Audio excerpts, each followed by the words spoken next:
السلام علیکم ورحمۃ اللہ وبرکاتہ۔ سنتوں کی بات کر رہے تھے تو ان سنتوں کا اجر و ثواب بہت زیادہ ہے۔ رسول اللہ صلی اللہ علیہ وسلم نے فرمایا کہ جس نے ایک دن اور رات میں 12 رکعتیں ادا کی اس کے لیے ان کے بدلے جنت میں گھر بنا دیا جاتا ہے۔ تو سب سے پہلے ہم دیکھتے ہیں فجر کی سنتوں کو۔ فجر سے پہلے 2 سنتیں پڑھی جاتی ہیں۔ حضرت عائشہ سے روایت ہے، وہ کہتی ہیں کہ نبی صلی اللہ علیہ وسلم نوافل میں سے کسی کا اس قدر اہتمام نہیں کرتے تھے جتنا فجر سے پہلے کی 2 رکعتوں کا، یعنی انہیں پابندی سے ادا کرتے تھے۔ یعنی سب سے زیادہ کس چیز کا اہتمام کرتے؟ فجر کی سنتوں کا۔ نبی صلی اللہ علیہ وسلم کسی حال میں بھی یہ سنتیں نہیں چھوڑتے تھے۔ قابوس اپنے والد سے روایت کرتے ہیں، انہوں نے کہا کہ میرے والد نے ایک عورت کو عائشہ رضی اللہ تعالی عنہا کی طرف بھیجا تاکہ وہ ان سے سوال کرے کہ کون سی نماز رسول اللہ صلی اللہ علیہ وسلم کو زیادہ محبوب تھی، یعنی آپ پسند کرتے تھے، یعنی جس پر آپ ہمیشگی کرتے تھے، کبھی بھی آپ اس کو نہیں چھوڑتے تھے۔ تو انہوں نے کہا وہ نماز جو آپ کسی صورت نہ چھوڑتے، خواہ صحت مند ہوتے یا مریض ہوتے یا سفر میں ہوتے یا مقیم ہوتے، وہ فجر سے پہلے کی 2 رکعتیں ہیں۔ سمجھ آ گئی؟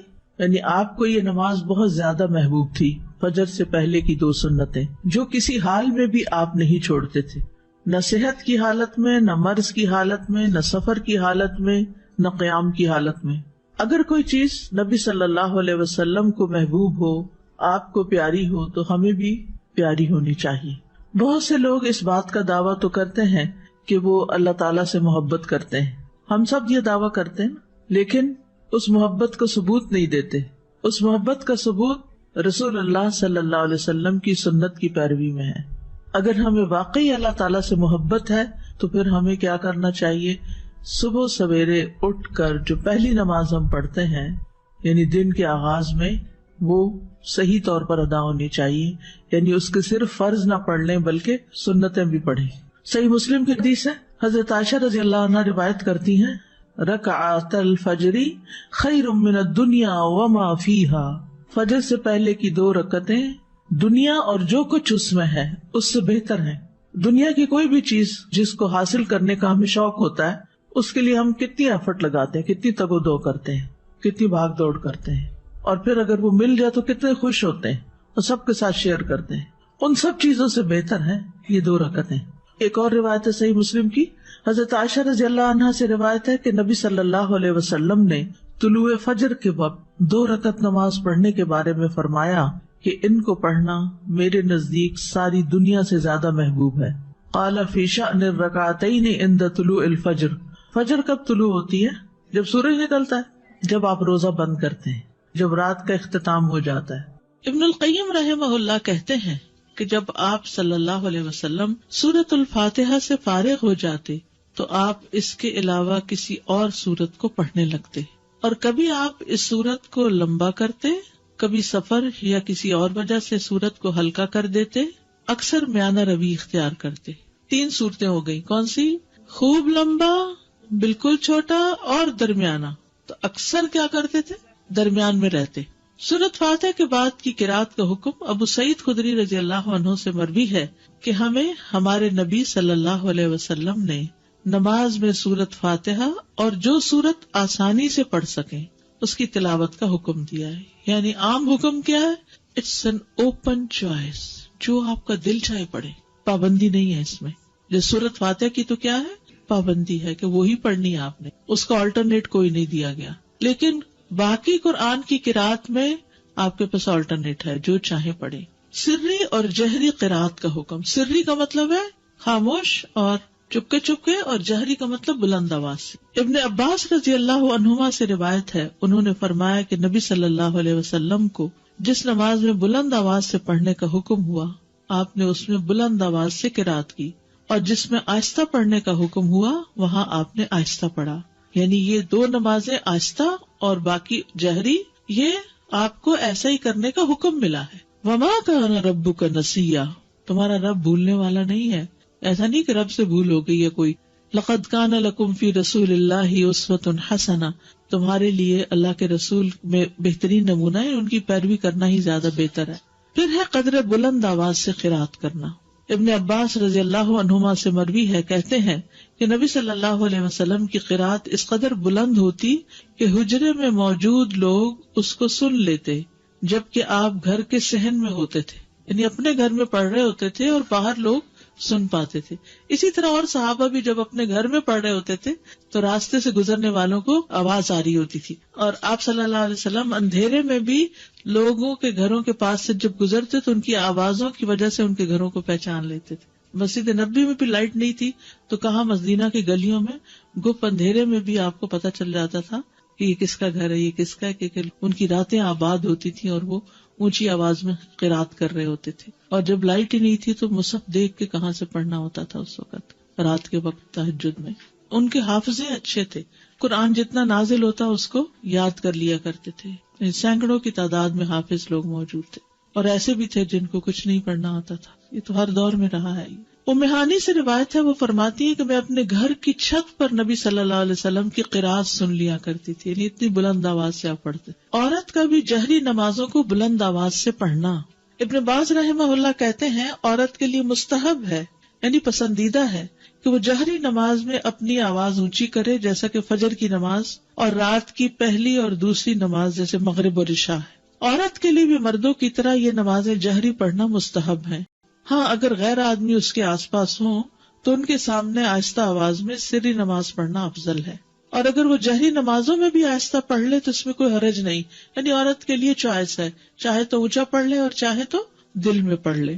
سری نمازوں کی قرات.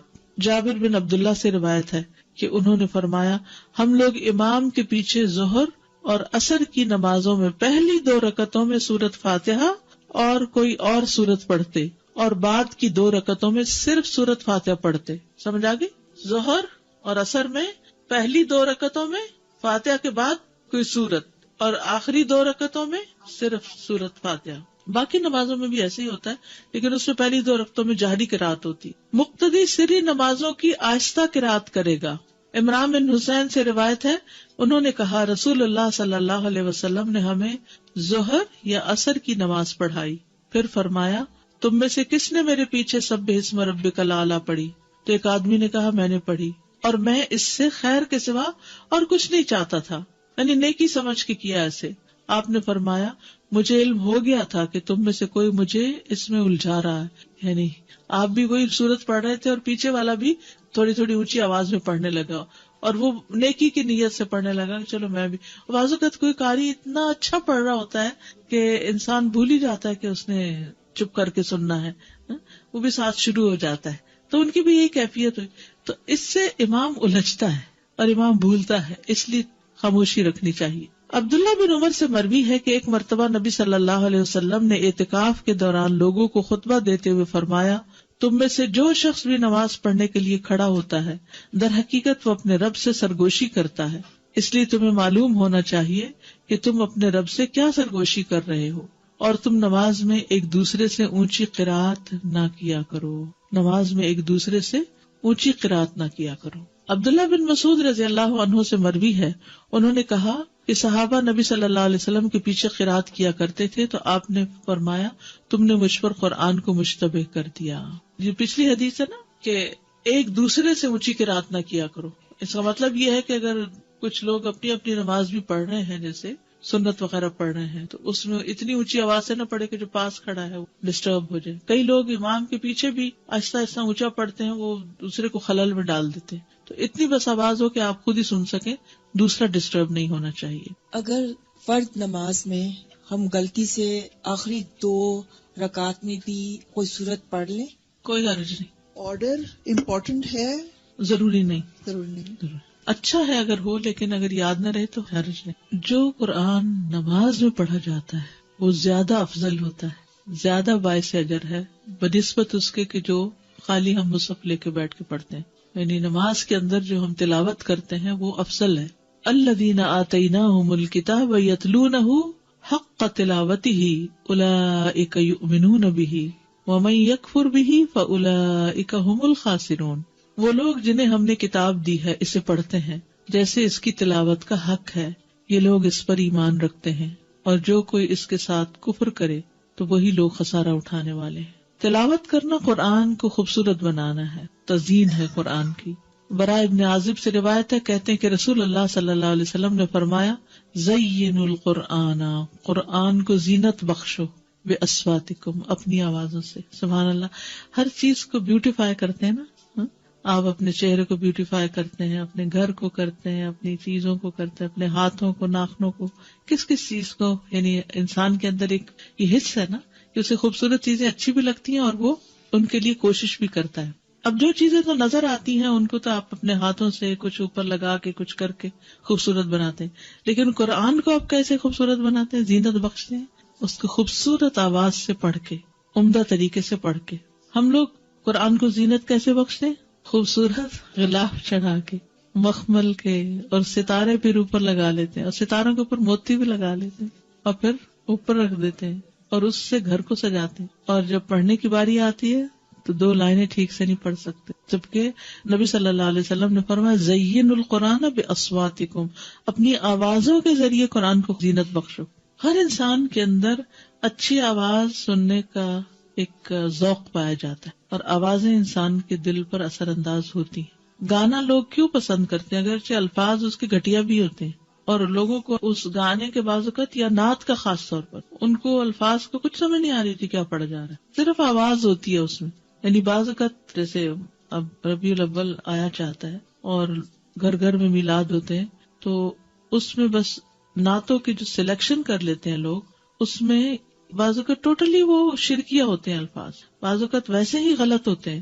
اور جب ان سے پوچھا جائے کہ یہ کیا ہے، اس کا مطلب کیا، تو ایک دفعہ ایسے ہی مجھے کسی نے لیکچر کے لیے بلایا تو میں وہاں گئی تو مجھے پتا چلا کہ یہاں تو کوئی میلاد ہے. تو مجھ سے پہلے کسی نے، ایک بہت پڑھی لکھی خاتون تھی، انہوں نے ایک نعت پڑھی.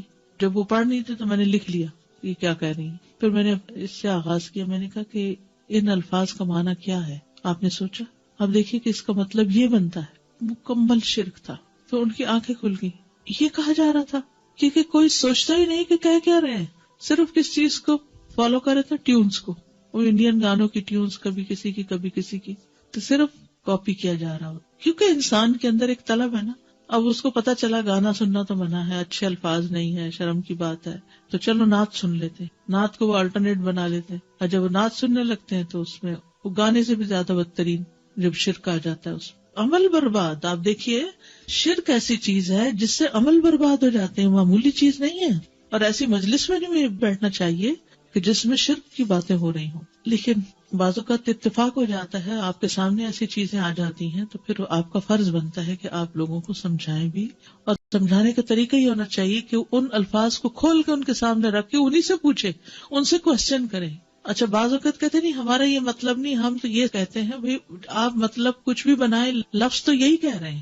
تو جب انسان صحیح طور پر قرات کر لیتا ہے یا اچھی قرات کا ذوق اس کو ہو جاتا ہے، وہ سننے لگتا ہے، تو آپ یقین کریں دنیا کی کوئی دوسری آواز اچھی بھی نہیں لگتی، کچھ اور پھر دل پہ لگتا ہی نہیں.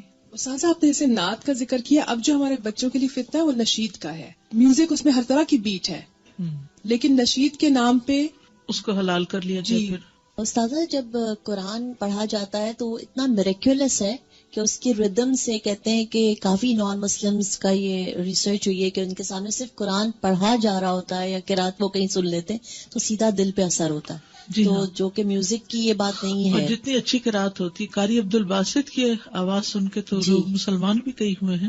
اور نبی صلی اللہ علیہ وسلم کا طریقہ یہی تھا کہ لوگوں کو، نان مسلمز کو قرآن کی تلاوت سناتے تھے. اور جب جن کا بھی ہو گیا تھا، سارے جنہوں نے جب سنا تھا آپ صلی اللہ علیہ وسلم کو تلاوت کرتے ہوئے، تو جتنا اثر اس کا ہے اتنا تو آئی ڈونٹ تھنک سو کہ کسی بھی. تو ہماری نمازیں بھی اچھی کیوں نہیں؟ کیونکہ اس میں جو قرات ہم کرتے ہیں وہ قرات ٹھیک نہیں. تو نمازیں ٹھیک ہو جائیں گی تو پھر کیا ہوگا؟ قرآن بھی ٹھیک ہو جائے گا، سب کچھ ٹھیک ہو جائے گا، جس میں قرآن کی قرات بھی ٹھیک ہوگی. استاذہ میں 2-3 سال پہلے عمرہ کے لیے گئی ہوئی تھی، اتفاق سے 12 ربیع الاول کو ہم لوگ مدینہ میں تھے، اور ہم جن گروپ کے ساتھ میں گئے ہوئے تھے تو انہوں نے کہا کہ رات میں آئے، ہمارے یہاں بڑی محفل جمے گی. ہم لوگ تو نہیں گئے، 2 فیملیز تو نہیں گئی، لیکن ایک فیملی چلی گئی اور بولنے لگے وہ ڈائننگ روم میں دروازے بند کر کے پھر وہ اپنی وہی کرنے لگے. اتنا مطلب اس جگہ پہ بھی جا کے اصل میں لوگ جو ہیں وہ عقیدت میں کرتے ہیں، لیکن لا علمی کی وجہ سے کسی اور طرف چل پڑے. تو ہمیں پھر اچھے طریقے سے خیر خواہی کے ساتھ سمجھانا چاہیے. جی آگے چلتے. شقیق بن سلمہ رحمہ اللہ نے کہا عبداللہ کے پاس سے کوئی سونے سے مزین مصحف لے کے گزرا، یعنی سونے کا پانی لگا ہوتا، تو انہوں نے کہا مصحف کو سب سے بہتر چیز جس سے مزین کیا جا سکتا ہے وہ حق کے ساتھ اس کی تلاوت کرنا ہے، سونے کا پانی چڑھانا نہیں بلکہ اچھی قرأت کرنا، ہر حرف پر 10 نیکیاں ملتی ہیں۔ نماز میں 3 آیات کی تلاوت کا اجر، 3 آیات۔ رسول اللہ صلی اللہ علیہ وسلم نے فرمایا کیا تم میں سے کوئی شخص یہ پسند کرتا ہے کہ جب وہ اپنے گھر واپس آئے تو اس میں 3 بڑی فربہ حاملہ اونٹنیاں موجود پائے؟ ہم نے عرض کی جی ہاں۔ آپ نے فرمایا پس 3 آیات جنہیں تم میں سے کوئی شخص اپنی نماز میں پڑھتا ہے وہ اس کے لیے 3 موٹی تازی حاملہ اونٹنیوں سے بہتر ہے، یعنی قل هو اللہ احد اللہ الصمد لم یلد ولم یولد ولم یکن لہ کفوا احد پڑھنا جو ہے اتنا مال اکٹھا کرنے سے بہتر ہے۔ اب یہ صرف میں آپ کو بتا رہی ہوں جو چیز احادیث سے پتہ چلتی ہے کہ نماز میں بھی قرات کا فائدہ کتنا ہے۔ میں نے پہلے عرض کیا نا کہ نماز کے اندر جو قرآن پڑھا جاتا ہے اس کا اجر و ثواب بڑھ جاتا ہے، اور 3 آیتوں کا اجر بھی 3 اونٹنیوں سے، مادی چیزوں سے اس کو برابر کر کے دکھایا گیا، کمپیریزن کیا گیا۔ نماز میں 10 آیات کی تلاوت کا بے حد اجر و ثواب۔ نبی صلی اللہ علیہ وسلم نے فرمایا جس آدمی نے رات کی نماز میں 10 آیات تلاوت کی اس کے لیے اجر کا خزانہ لکھ لیا جاتا ہے، اجر کا خزانہ، اور یہ خزانہ دنیا و ما فیہا سے بہتر ہے۔ اللہ اکبر۔ اور پھر جب قیامت کا دن ہوگا تو تمہارا رب عز و جل فرمائے گا پڑھتا جا اور ہر آیت کے بدلے میں 1 درجہ چڑھتا جا، یہاں تک کہ جو سب سے آخری آیت اس کو یاد ہوگی اس تک پہنچ جائے گا۔ تب تیرا رب عز و جل بندے سے فرمائے گا مٹھی بھرو۔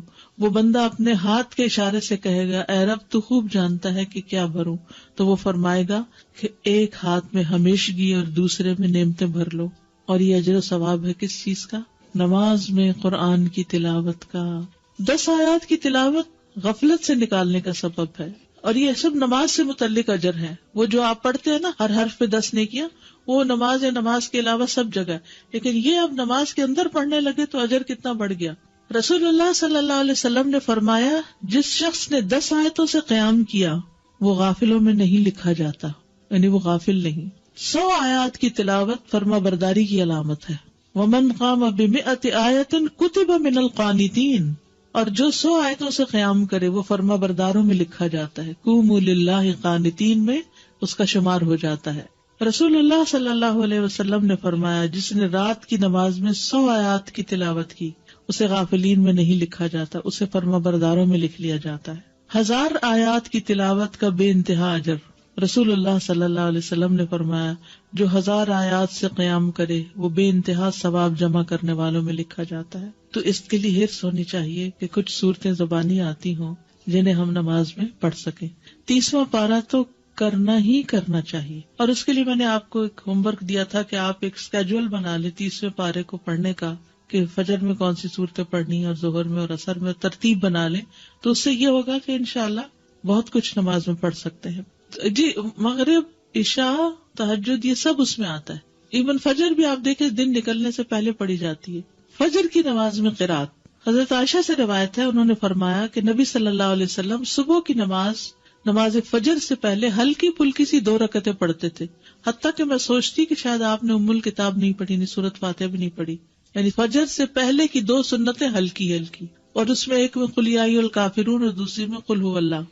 حضرت عائشہ کہتی کہ رسول اللہ صلی اللہ علیہ وسلم فجر سے پہلے 2 رکعت سنت پڑھتے اور کہا کرتے تھے کہ یہ دونوں صورتیں جو فجر کی 2 رکعتوں میں پڑھی جاتی ہیں کیا ہی بہتر ہیں، قل ھو اللہ احد اور قل یا ایھا الکافرون، کیا ہی بہتر ہے، کتنی اچھی ہیں۔ اور کہنے والا کثر اچھا بس قل یا ایھا الکافرون نہیں، اگر نبی صلی اللہ علیہ وسلم نے ان کی تعریف کر دی تو یہی پڑھنا زیادہ افضل ہے کچھ اور پڑھنے سے۔ نماز فجر میں 60 سے 100 آیات کی قرات۔ ابو برزہ الاسلمی سے روایت ہے، وہ کہتے ہیں کہ رسول اللہ صلی اللہ علیہ وسلم عشاء کو تہائی رات تک مؤخر کر دیتے اور اس سے پہلے سونے اور بعد میں گفتگو کرنے کو ناپسند فرماتے، اور فجر کی نماز میں 100 سے لے کر 60 آیتیں تلاوت فرماتے، اور ایسے وقت میں سلام پھیرتے جب ہم ایک دوسرے کے چہرے کو پہچان سکتے تھے، یعنی روشنی ہو جاتی تھی، یہ مطلب ہے۔ ابو برزہ رضی اللہ عنہ سے روایت ہے کہ رسول اللہ صلی اللہ علیہ وسلم صبح کی نماز میں 60 سے 100 آیات کی قرات فرماتے تھے۔ صبح کی نماز میں 60 سے 100 آیات کی تلاوت کرتے. سورت واقعہ اور اس جیسی صورتیں پڑھنا. جابر بن سمرہ فرماتے ہیں کہ رسول اللہ صلی اللہ علیہ وسلم بھی تمہاری نمازوں کی طرح نمازیں پڑھایا کرتے تھے جس طرح آج کل تم پڑھاتے ہو، لیکن وہ نماز میں تخفیف فرماتے نہیں، ہلکا پڑھاتے تھے، اور ان کی نماز تمہاری نماز سے ہلکی ہوتی تھی. وہ نماز فجر میں سورت واقعہ اور اس جیسی صورتیں پڑھتے تھے. سورت قاف کی قرات، فجر کی نماز میں سورت قاف یا اس کی جیسی دوسری صورتیں پڑھا کرتے. صافات کی قرات یعنی سورت صافات بھی آپ نے پڑھی. سورت التکویر اذا الشمس کورت، اس کو بھی پڑھتے ہوئے سنا فجر کی نماز میں عمرو بن حریث نے. سورت المؤمنون کی آیات یعنی پوری سورت نہیں بلکہ اس کی آیات. عبداللہ بن صاحب سے روایت ہے، انہوں نے کہا نبی صلی اللہ علیہ وسلم نے ہمیں مکہ میں صبح کی نماز پڑھائی تو سورت مؤمنون کی قرات شروع کی، حتیٰ کہ موسیٰ اور ہارون علیہ السلام کا ذکر آیا یا عیسیٰ علیہ السلام کا ذکر آیا تو اس وقت نبی صلی اللہ علیہ وسلم کو کھانسی آنے لگی تو آپ رکوع میں چلے گئے. اس سے کیا پتہ چلتا ہے کہ اگر انسان کو بھولنے لگ جائے، بعض اوقات ایسا ہوتا ہے نا کہ امام بڑی اچھی قرات کرتا جا رہا ہوتا ہے اور ایک دم بیچ میں اٹکنا شروع ہو جاتا ہے، تو پھر بجائے اس کے کہ وہ غلط پڑھے اللہ اکبر کر دے یا کھانسی آ گئی یا کوئی بھی وجہ ہو گئی تو پھر بیچ میں بھی آدھی سورت کے بھی رکوع کیا جا سکتا ہے. بعض اوقات یہ بھی ہو سکتا ہے کہ آدھی ایک رکعت میں اور آدھی دوسری رکعت میں. سورت الروم کی قرات صبح کی نماز میں آپ نے کی. سورت زلزال کی قرات، اب آپ دیکھیے کہاں لمبی لمبی صورتیں بھی اور کہاں اذا زلزلت الارض زلزالہا.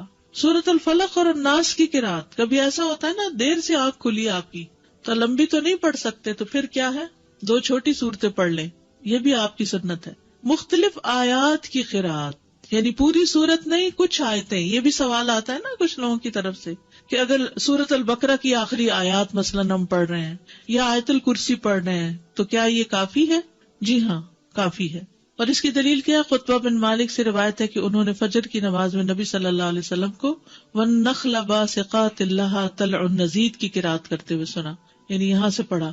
کل آپ نے دیکھا ہوگا جمعے کی نماز میں سورت العلیٰ اور سورت الغاشیہ کی آخری آیتیں پڑھی گئی، پوری صورت نہیں پڑھی گئی کیونکہ جمعے کا ٹائم ہمارے یہاں مختصر ہوتا ہے. یہاں ابن عباس کہتے کہ رسول اللہ صلی اللہ علیہ وسلم فجر کی 2 رکعتوں میں سے پہلی میں قرآن میں سے آیت قولوا آمنا باللہ وما انزل الینا والا حصہ پڑھتے جو سورت البقرہ کی آیت ہے، اور دوسری میں آل عمران کی آیت آمنا باللہ واشہد بأننا مسلمون والا حصہ پڑھتے، یعنی ایک میں ایک سورت دوسری میں دوسری کا حصہ.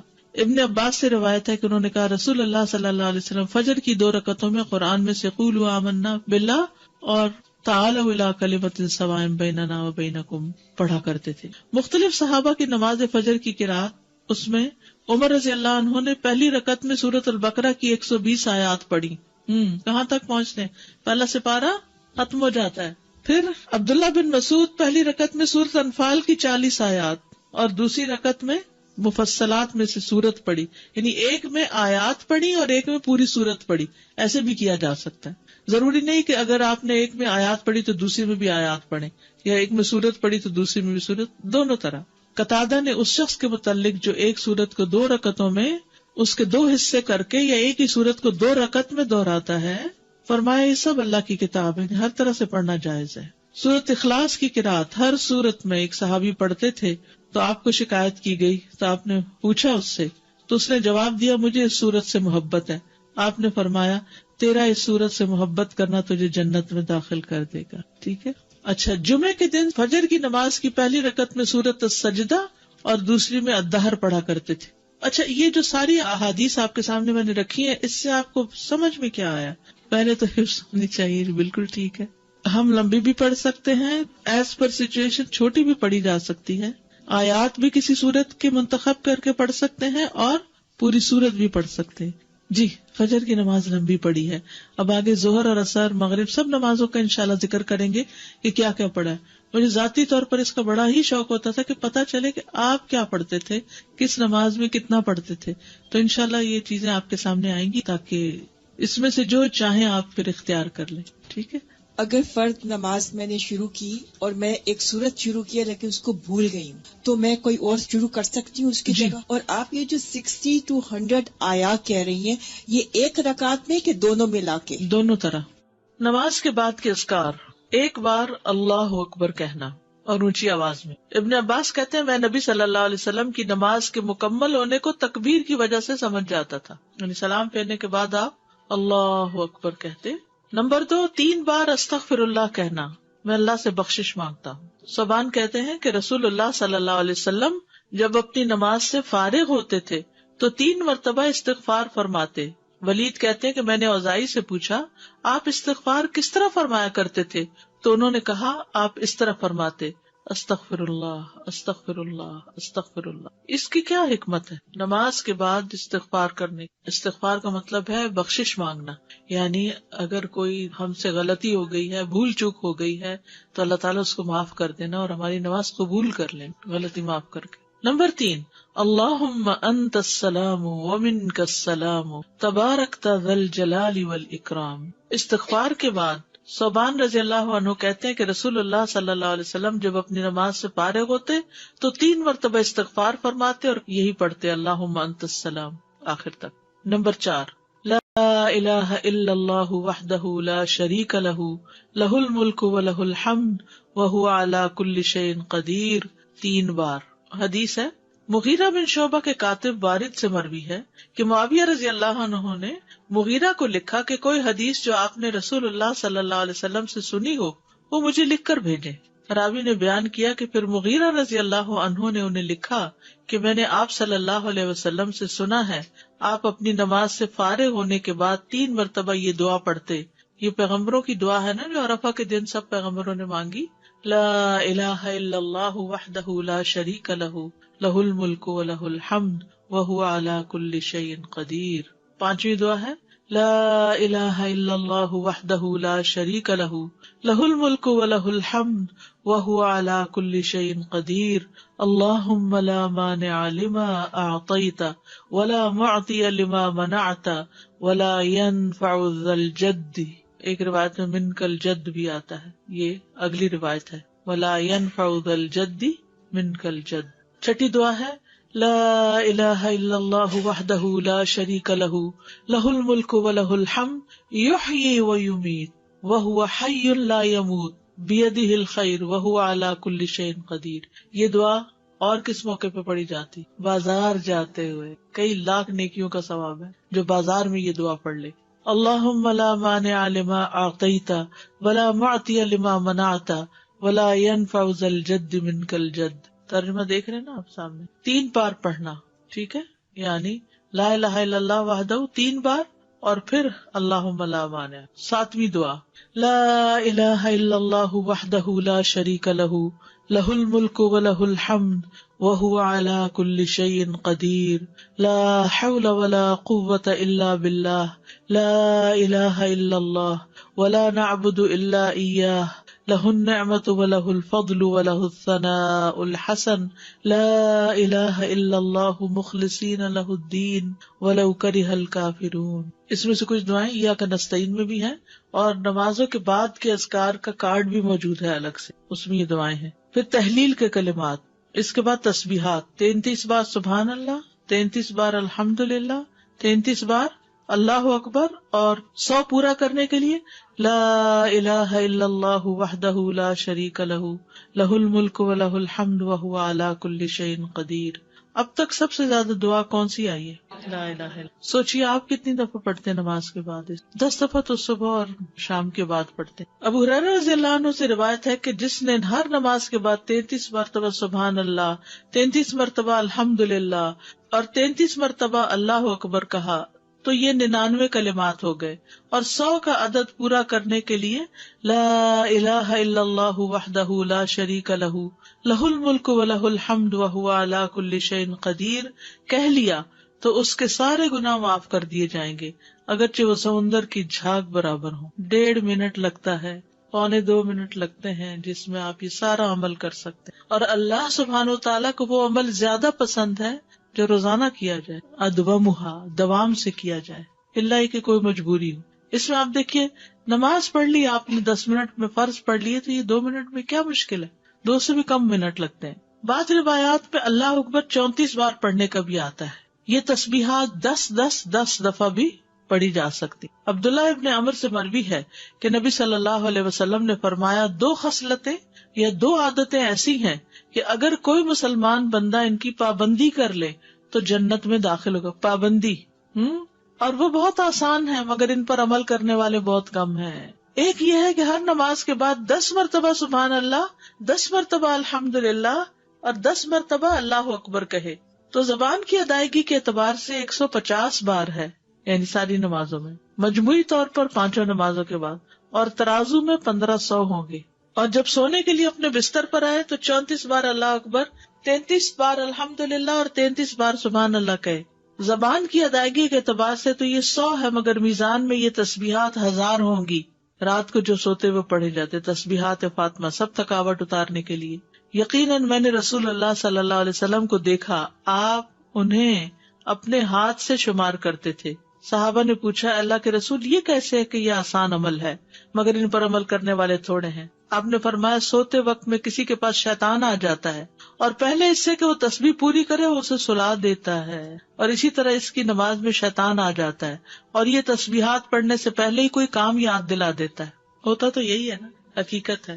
آپ کو شاید میں نے پہلے بھی بتایا ہو کہ ہاتھ پر تسبیح پڑھنا جو ہے کچھ مشکل نہیں، اور دائیں ہاتھ پہ صرف کیسے پڑھیں گے آپ؟ سبحان اللہ سبحان اللہ سبحان اللہ، اور اوپر سے اب نیچے آ جائیے سبحان اللہ سبحان اللہ سبحان اللہ سبحان اللہ سبحان اللہ سبحان اللہ، نیچے سے اوپر، اور پھر سبحان اللہ سبحان اللہ اوپر سے. تو یہ ہم 2 ہاتھوں پہ الگ الگ پڑھتے ہیں نا، اور بایاں ہاتھ بھی لگاتے ہیں. تو اس سے افضل کیا ہے ایک ہی ہاتھ پر 33 بار پڑھنا. اور جب یہ پورا ایک ہاتھ اوپر نیچے دونوں طرف ہو جائے تو 3 بس مزید پڑھ لینا. آپ کر کے دیکھیے، بہت آسان ہے. شروع میں جب مجھے پتا چلا کہ ایک ہاتھ پہ پڑھنا ہے تو میں تو بڑی پریشان ہوئی کہ میں تو ہر وقت کنفیوز ہی رہوں گی کہ کتنا پڑھا کتنا نہیں. تو پھر میں الحمدللہ عمرے پر گئی ایک بار، تو اس میں مدینہ میں تو مغرب کے بعد جیسے بیٹھ جاتا ہے نا عشاء تک، تو میرے ساتھ ہی کوئی جاپنیز لڑکی تھی یا کوئی کورین یا ایسی کوئی تھی، تو بہت اچھے طریقے سے ادب آداب کے ساتھ اپنے بیٹھی ہوئی ذکر کر رہی تھی. تو اچانک میری نگاہ اس کے ہاتھ پر پڑی تو وہ یہی کر رہی تھی، اوپر سے نیچے نیچے سے اوپر. تو میں نے کہا اوہ اتنا آسان ہے، کیونکہ میں جب ایک ہی ہاتھ پہ 2 دفعہ پڑھتی تو کبھی کہتی پتہ نہیں پڑھا ہے 1 دفعہ پڑھا کہ 2 دفعہ. تو اس طرح اب اتنا آسان ہو گیا اور بڑے سکون سے پڑھا جاتا ہے. جہاں سے مرضی شروع کریں، جیسے آپ کا طریقہ ہے. میرا طریقہ چونکہ یہاں سے شروع کرنے کا تھا تو اس لیے نیچے سے 3 اوپر تو اوپر سے. بعض لوگ تو 100 کے لیے پتہ نہیں یہ بھی بتاتے یہاں سے ایسے پھر ایسے پھر ایسے پھر ایسے، پھر مجھے جھنجٹ لگتا ہے کیونکہ انگلیاں بھی مستنطقات ہیں نا، قیامت کے دن بولیں گی.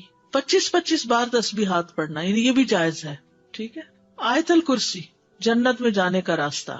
رسول اللہ صلی اللہ علیہ وسلم نے فرمایا جو شخص ہر فرض نماز کے بعد آیت الکرسی پڑھے اس کو موت کے علاوہ کوئی چیز جنت میں جانے سے نہیں روک سکتی. سبحان اللہ. یعنی نماز پڑھی اور نماز کے بعد آیت الکرسی پڑھ کے آپ دیکھیے کتنی دیر لگتی ہے، شاید ہارڈلی منٹ بھی نہ لگتا ہو. اور یہ سب سے افضل آیت ہے. ابو ذر غفاری کہتے ہیں کہ میں مسجد حرام میں داخل ہوا اور رسول اللہ صلی اللہ علیہ وسلم کو اکیلے دیکھ کر آپ کے پاس آ کر بیٹھ گیا. میں نے کہا یا رسول اللہ کون سی آیت سب سے افضل ہے جو آپ پر نازل ہوئی؟ آپ نے فرمایا آیت الکرسی. کرسی کے مقابلے میں 7 آسمان اس طرح جیسے بیابان زمین میں کوئی چھلا پڑا ہوا، اور پھر کرسی کے مقابلے میں عرش کا حجم اس طرح ہے جیسے اس چھلے کے مقابلے میں بیابان کا وجود. قرآن کریم میں سب سے عظیم آیت ہے. جو آپ نے ابی ابن کعب سے پوچھا تھا تو انہوں نے جب جواب دیا تو آپ نے فرمایا کہ ابو المنذر تمہیں علم مبارک ہو.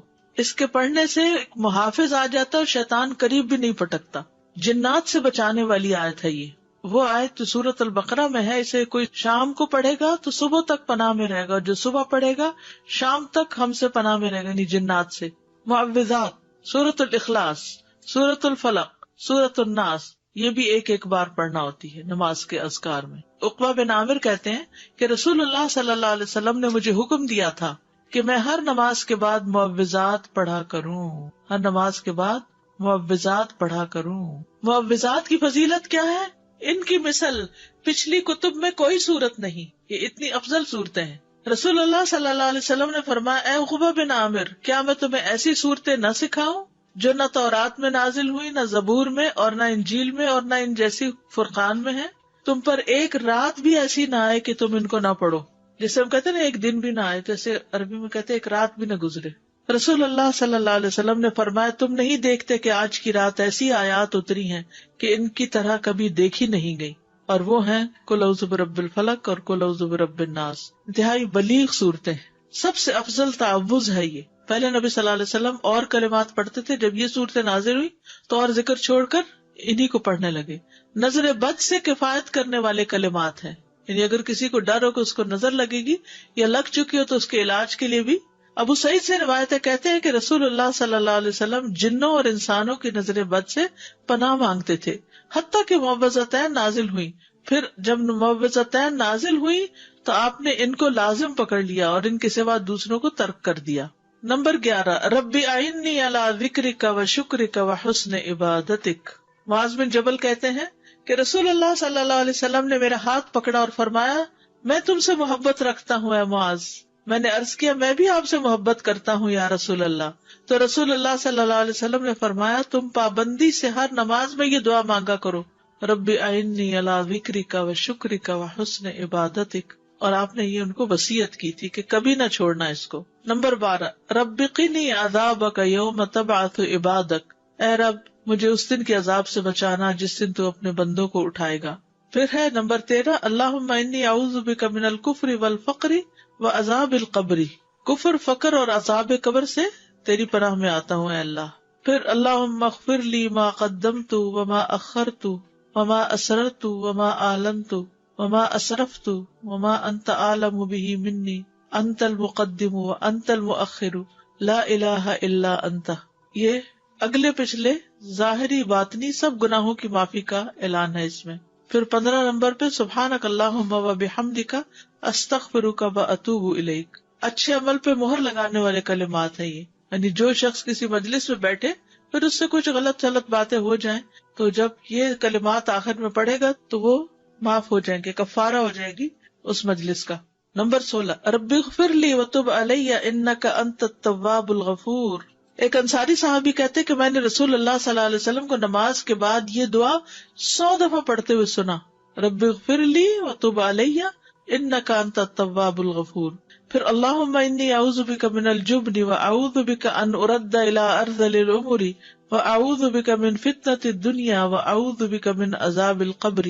پھر ہے اللہم اغفر لی وارحمنی واہدنی وارزقنی. استاذہ ان ساری دعاؤں کو آرڈر میں پڑھنا ضروری ہے یا کسی بھی آرڈر یہ تو لکھنے کی ترتیب ہے، لیکن شروع کے جو ہے نا اللہ اکبر استغفر اللہ استغفر اللہ استغفر اللہ اللہم انت السلام منک السلام، یہ آرڈر میں تینوں پڑھنا ہے. ٹھیک ہے، اس کے بعد آپ آیت الکرسی پڑھیں یا تسبیحات پڑھیں یا پھر جو بھی دعا چاہیں پڑھیں. ان میں سے یہ ہے کہ ایک پوسٹر بھی بنایا گیا تھا اور ایک انشاءاللہ یہاں بھی میں چاہ رہی تھی کہ چھپوا کے دے دیں. اس میں یہ ساری تو نہیں آ سکیں گی لیکن موٹی موٹی دعائیں جو ہیں وہ آ جائیں گی. تو میں نے تو جو اپنا قرآن مجید ہے وہ ایک پرنٹ آؤٹ سا نکال کے ان دعاؤں کا قرآن مجید کے جو جسے دیکھ کے پڑھتے ہیں نماز میں اس کے اندر نشانی کے طور پہ اس کو رکھا ہوا پلاسٹک میں ڈال کے. تو جب میں نماز شروع کرتی ہوں تو وہ اس کو نکال کے سائڈ پہ رکھ لیتی ہوں. جب نماز ختم کرتی ہوں تو پھر جو یاد ہیں اور جو نہیں پوری طرح یاد ان کو جو یاد ہے بس ہنٹ دیکھتی جاتی اور پڑھتی جاتی، جو نہیں یاد ان کو دیکھ کے پڑھ لیتی. تو اس سے کیا فائدہ ہوتا ہے کہ اس طرح پڑھی جاتی ہیں، ورنہ تو وہ بھی بھول جاتا ہے کون کون سی تھی. یا تو بچپن میں یہ سب سیکھ لیتے نا پھر مشکل نہیں. جیسے نماز ہم نے اول سے آخر سیکھی ہوئی ہے نا تو وہ ایک گاڑی دوڑ پڑتی ہے، لیکن یہ دعائیں تو ہم نے بڑے ہو کر ہی سیکھی ہے نا، اور کچھ نئی نئی پھر پتہ چل جاتی ہے تو وہ ایڈ ہو جاتی ہیں. تو اس طرح بھی آپ آسانی سے رکھ سکتے ہیں تاکہ یاد رہے، یا آپ کہیں سائڈ پر پیسٹ کر دیں اور آپ پڑھتے رہیں. جب دعا بھول جائے تو ذرا سا ایک نظر ریمائنڈر کے لیے دیکھ لیں، کسی وال پہ لگا دیں، کپڑ پہ قریب ہی جہاں آپ نماز پڑھتے ہو. دور کہیں چلے گی تو پھر رہ جائے گی. بک اسٹور سے بڑا سا پوسٹر بھی ملتا ہے، اگر کسی کے گھر میں ایسی وال ہے جس میں فل سائز پوسٹر آ جائے تو وہ بھی لگایا جا سکتا ہے. لیکن چھوٹے انشاءاللہ ہم چھپوا رہے ہیں تو وہ بھی آپ کو دے دیں گے. اردو انگلش ترجمے والے کارڈز کچھ موجود ہیں، اگر آپ وہ لے لینا، کیونکہ ہر وقت کتاب نہیں ساتھ اٹھائی جا سکتی. آپ کے بیگ میں ہو رکھا ہوا، کہیں بھی آپ سفر پر بھی ہیں کہیں بھی ہو، نماز کے بعد بیگ سے نکال کے پڑھ لیتے. الہدا کی ایپ پر بھی ہیں، اس پہ ڈاؤن لوڈ کر لیں. بس میں تو نماز ہو، قرآن کا وقت ہو، لیسن کی تیاری کا ہو، ڈر کے مارے فون کو ہاتھ نہیں لگاتی. جی سفر کے لیے ٹھیک ہے، کیونکہ فون کو ہاتھ لگ گیا تو بچنا مشکل ہے اور خوشبو بھی چلا جاتا ہے. اور ویسے بھی دیکھیے مصحف سے دیکھ کے یا ایک سالڈ چیز سے دیکھ کے پڑھنا اور ہی بات ہے. استاذہ یہ ابھی ذکر میں جو ہم نے معوذتین پڑھی تو کیا ہر دفعہ کیونکہ ہم 3 دفعہ پڑھتے ہیں ایک دفعہ کافی نہیں تو اس میں ہر سورت سے پہلے بسم اللہ پڑھنی مطلب ضروری ہے کہ نہیں؟ سورہ الاخلاص پڑھی پھر اس کے بعد جب سورہ فلق شروع کریں گے تو بسم اللہ دوبارہ اس کے ساتھ ضروری نہیں ہے، کیونکہ بسم اللہ 2 سورتوں کے بیچ میں نشان ہے، ایک سورت ختم ہوئی اور دوسری شروع ہوئی، وہ مستقل آیت ہے، آیہ مستقلہ، وہ سورت کا حصہ نہیں ہے، ٹھیک ہے، تو اس کے بغیر بھی سورت پڑھی جا سکتی ہے۔ ٹھیک ہے، مطلب ذکر کرتے ہوئے کنٹینیوسلی جی ہاں پڑھ سکتے ہیں۔ جی استاد، جیسے میں فجر کی نماز پڑھتی ہوں تو میری بیک میں پرابلم ہے، مجھے آرتھرائٹس ہے، تو میں کوشش کرتی ہوں کہ اپنی جو دعائیں ہیں وہ اپنے بیڈ پہ بیٹھ کے ذرا کمر کو ٹیک لگا کے پڑھ لوں، تو عزت تو کے بیڈ کے قریب ہی مصلی ہوتا ہے؟ جی بس ٹھیک ہے۔ مجھے صرف دعا کے حوالے سے سوال کرنا تھا کہ ہم دعا کرتے ہیں نیک بندوں کے لیے اور صالحین کے لیے، بظاہر جو لوگ نیک اور صالحین کی کیٹیگری میں نہیں آتے، ہم جج نہیں کر رہے، لیکن بظاہر کیا ہم ان کے لیے دعا کر سکتے ہیں؟ سب کے لیے ہمارا گمان یہ ہونا چاہیے کہ کچھ لوگوں کی نیکیاں ظاہر ہوتی ہیں اور کچھ کی ہڈن ہوتی ہیں۔ جی بالکل، ہم ان کے نام لے کے بھی کر سکتے ہیں، نماز میں تو نہیں نام لیں گے لیکن بعد میں جی ہاں بالکل کر سکتے ہیں۔ اساتذہ اگر ہم جیسے فجر نماز کے بعد ہم بیٹھے اذکار کر رہے ہیں تو ان بٹوین جیسے ہم اٹھتے ہیں جیسے بچوں کو اٹھانے کے لیے پریئر کے لیے ایسے، تو اس کا پھر کیا ہوتا ہے؟ یعنی وہ سلسلہ مطلب معذوری ہے، مجبوری ہے، کیونکہ میں کرتے کرتے جا رہی ہوں، کیونکہ اتنا گلٹی فیل ہوتا ہے کہ اگر ان کی نماز چلی گئی ہمارے ذکر اذکار ایگزیکٹلی وہ دونوں طرف بڑا نقصان ہے، تو پھر واپس آ کے بیٹھ جائیں، ایسے ہی کر رہی ہوتی ہوں، تو کر سکتے ہیں، کر سکتے ہیں۔ جزاک اللہ۔ جب عشاء کی نماز پڑھتے ہیں رات کو تو وہ آخری نماز ہو تو اس کے بعد جو تسبیحات کرتے ہیں تو بیڈ پہ دوبارہ جب جاتے ہیں تو وہ ہو جائے گا بیچ میں 1.5 منٹ کی بات، ٹھیک ہے۔ نماز فجر اور نماز مغرب کے کچھ دیگر اذکار، یعنی باقی نمازوں کے سب کے ایک ہے، فجر اور مغرب میں کچھ اور بھی ہے۔ فجر کی سنتوں کے بعد کی دعا پڑھیے آپ سب، یہ صحیح مسلم کی روایت ہے، اور عبداللہ بن عباس کہتے ہیں کہ وہ ایک رات رسول اللہ صلی اللہ علیہ وسلم کے ہاں سوئے تو رات کو آپ جاگے، مسواک کی اور وضو فرمایا۔ اس وقت آپ یہ آیت مبارکہ پڑھ رہے تھے، ان فی خلق السماوات والارض واختلاف اللیل والنہار لآیات لأولی الالباب۔ یہ آیات تلاوت فرمائی حتیٰ کہ سورت ختم کی، پھر آپ کھڑے ہوئے اور 2 رکعتیں پڑھی۔ یہ کون سی 2 رکعتیں تھی؟ تہجد کی، اور ان میں بہت طویل قیام اور رکوع اور سجدے کیے، پھر واپس پلٹے اور سو گئے، یہاں تک کہ آپ کے سانس کی آواز سنائی دینے لگی۔ پھر آپ نے اس طرح 3 دفعہ کیا، 6 رکعتیں پڑھی۔ ہر دفعہ آپ مسواک کرتے، وضو فرماتے اور ان آیات کی تلاوت فرماتے۔ سبحان اللہ، یعنی کتنی مشقت اٹھاتے تھے آپ۔ پھر آپ نے 3 وتر پڑھے، پھر مؤذن نے اذان دی تو آپ نماز کے لیے باہر تشریف لے گئے اور آپ یہ دعا پڑھ رہے تھے، اللہم اجعل فی قلبی نورا وفی لسانی نورا وجعل فی سمعی نورا وجعل فی بصری نورا وجعل من خلفی نورا ومن امامی نورا وجعل من فوقی نورا ومن تحتی نورا اللہم آتنی نورا۔ اب تہجد پڑھنے کا ایک اور طریقہ معلوم ہو گیا، کیونکہ سوال تھا نا کہ 8 رکعتیں اکٹھی پڑھی جا رہی ہیں اور پھر ایک اور پڑھی جا رہی ہے ایک ہی سلام سے ساری، تو اسی طرح یہ طریقہ بھی ہے کہ آپ نے 2 پڑھی، پھر آرام کر لیا، پھر 2 پڑھی، پھر آرام کیا، پھر پڑھی۔ نیکسٹ ہے فجر کی فرض رکعات کے بعد کے اذکار۔ فجر کی فرض رکعات کے بعد کے اذکار، سبحان اللہ 100 بار، لا الہ الا اللہ 100 بار، ٹھیک ہے۔ 100 دفعہ والے 2 اذکار۔ ابو ہریرہ کہتے ہیں کہ رسول اللہ صلی اللہ علیہ وسلم نے فرمایا، جو صبح کی نماز کے بعد 100 دفعہ سبحان اللہ اور 100 دفعہ لا الہ الا اللہ پڑھے، اس کے گناہ معاف ہو جائیں گے اگرچہ وہ سمندر کی جھاگ کے برابر ہوں۔ یہ کب پڑھنے؟ فجر کے بعد۔ نمبر 2، پڑھیے اس کو، سلام کے بعد تشہد کی حالت میں کسی سے بات کیے بغیر ذکر کرنا، کسی سے بات کیے بغیر ذکر کرنا۔ ابو ذر سے مروی ہے کہ رسول اللہ صلی اللہ علیہ وسلم نے فرمایا، جو شخص فجر کی نماز کے بعد نماز میں تشہد میں بیٹھنے کی طرح اپنی ٹانگ کو دوہرا کیے ہوئے ہو اور کسی سے بات کیے بغیر 10 مرتبہ لا الہ الا اللہ وحدہ لا شریک لہ لہ الملک و لہ الحمد یحیی و یمیت وَهُوَ عَلَى كُلِّ شَيْءٍ قدیر پڑھے گا، اس کے لیے 10 نیکیاں لکھ دی جائیں گی، اس کے 10 گناہ معاف کر دیے جائیں گے، اس کے 10 درجات بلند کر دیے جائیں گے، اور وہ اس دن ہر برائی سے محفوظ رہے گا اور اسے شیطان کی پہنچ سے دور کر دیا جائے گا، اور اس دن اللہ کے ساتھ شرک کے علاوہ کوئی گناہ اس لائق نہیں کہ اس کو پکڑ میں مبتلا کر دے۔ لا علمی جو ہے، نا علم ہونا جو ہے کتنا نقصان دہ، کتنی دیر لگے گی اس طرح 10 دفعہ پڑھنے میں، لیکن شرط یہ ہے کہ نہ وضو ٹوٹا ہو، نہ آپ اٹھے ہو، نہ بات کی ہو، جدھر بیٹھے ہیں ادھر ہی ٹانگ موڑے ہوئے ہی، یعنی کسی گناہ پہ پکڑ نہیں ہوگی، شرک کیا تو پکڑ ہوگی، یہ مطلب ہے۔ مغرب کی نماز کے بعد کا ذکر، لا الہ الا اللہ وحدہ لا شریک لہ لہ الملک ولہ الحمد یحیی ویمیت وہو علی کل شیء قدیر۔ سلام کے بعد تشہد کی حالت میں ذکر کرنا۔ عبد الرحمن بن غنم رضی اللہ عنہ نبی صلی اللہ علیہ وسلم سے روایت کرتے ہیں کہ آپ نے فرمایا، جس نے نماز مغرب اور صبح کی نماز کے بعد التحیات کی حالت میں اٹھنے سے پہلے، یا مغرب کی نماز ٹھیک ہے، ٹانگ کو دوہرا کیے ہوئے 10 بار کہا، لا الہ الا اللہ وحدہ لا شریک لہ لہ الملک ولہ الحمد یحیی ویمیت وہو علی کل شیء قدیر، تو ہر بار اللہ اس کے لیے 10 نیکیاں لکھتا ہے اور 10 گناہ اس سے دور کر دیتا ہے اور اس کے درجے بلند کر دیتا ہے 10، اور یہ اس کے لیے ہر بری چیز سے حفاظت اور شیطان مردود سے پناہ دینے والے ہوتے ہیں، اور کوئی گناہ سوائے شرک کے اس کو نہیں پہنچتا۔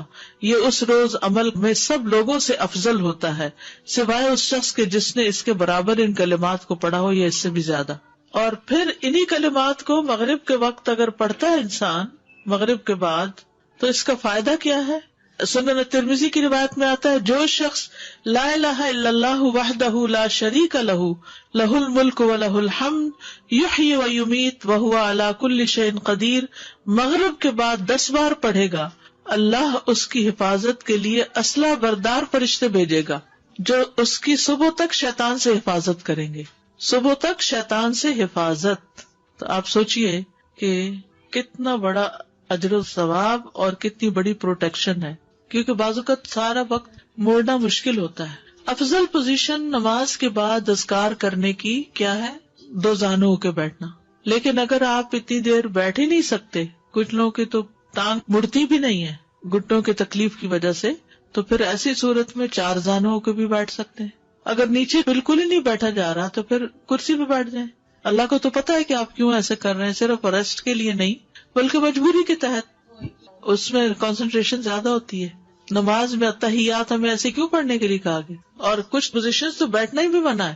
کون سی پوزیشن بیٹھنا منع ہے؟ ہاں، ایسے گھٹنے اوپر کر کے، کیونکہ یہ بہت ریلیکسنگ سی پوزیشن ہے نا، اس میں انسان عام طور پر جب بالکل کیئر فری بیٹھنا ہوتا ہے تو اس طرح بیٹھا ہوا ہوتا ہے نا، ریسٹ ریلیکس کرنے کے لیے۔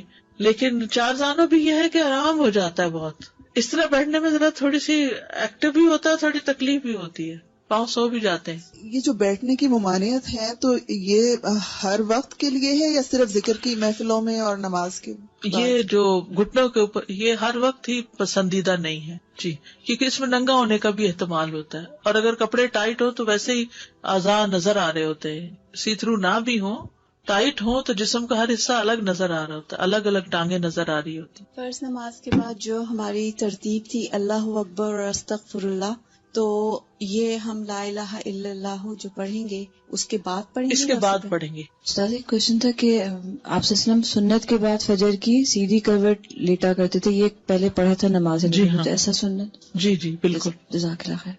میرا سوال، فرض نماز میں جو تیسری اور چوتھی رکعت میں ہم سورہ فاتحہ پڑھتے ہیں، اس کے بعد قرات آپ نے بتایا کہ سنتوں میں بھی ایسے ہی کرتے ہیں؟